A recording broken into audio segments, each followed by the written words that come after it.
আমাৰ যোৱা বছৰতে কৰি থোৱা আছে ষ্টেৰিং কমিটি, আৰু ষ্টেৰিং কমিটিয়ে কামো কৰি আছে।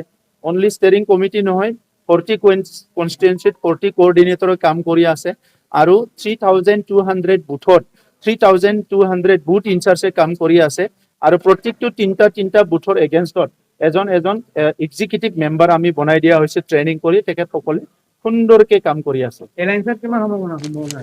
ইয়াৰ কাৰণে বহুত দিন আছে, আৰু এতিয়া চৰকাৰ চলি আছে, গতিকে এইটো যথা সময়ত উপযুক্ত সময়ত মানে কথা পাতিম, আৰু বহুত সময় আছে। কেন্দ্ৰীয় চৰকাৰ ইমান ধুনীয়া কাম কৰি আছে, ৰাজ্য চৰকাৰ ধুনীয়াকে কাম কৰি আছে, কাউন্সিলতো কাম হৈ আছে। এজন দুজনৰ অলপ আছে, তেখেতসকলৰ অলপ কলা চশমা পিন্ধি থাকে, এইকাৰণে ভাল কাম বিলাক নেদেখে। এতিয়াতো কৈছে যে আগতহে বোলে শান্তি আছিলে, 2012-08 বিলাকত ইমান গণ্ডগোল হৈ আছিল, তেতিয়া বহুত শান্তি আছিলে, এতিয়া অশান্তি হৈছে বোলে।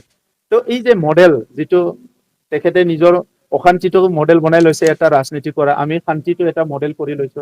ইয়াৰ মাজতে ইলেকশ্যনৰ যুঁজটো হ'ব, শান্তি আৰু অশান্তিৰ মাজত। নিজৰ কথাবিলাক চবে কৈ আছে, আমিও নিজৰ কথাটো ৰাখিম।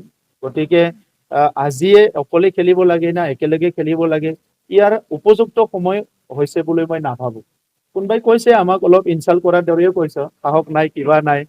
মই সেইকাৰণে কৈছো, সাহস আছে যদি আগতে শান্তি প্ৰতিষ্ঠা কৰিব লাগিছিলে, সাহস আছে যদি স্কুল কলেজ বিলাক ভাল কৰিব লাগিছিলে, সমাজখন ভাল কৰিব লাগিছিলে। ক'ত সাহস যুঁজিবলৈ যায়? এনেকা সাহস বিলাক দেখাবলৈ বহুত সময় আছে। গতিকে কাৰোবাৰ এটা প্ৰভোকেশ্যনত কাম কৰা আমি নহয় টিমটো, আৰু এনেকা প্ৰভোকেশ্যনত কাম কৰিলে আমি BTCত আজি যিখিনি সফলতা পাইছো, সেইখিনি সফলতা আনিব নোৱাৰিলে হ'ব।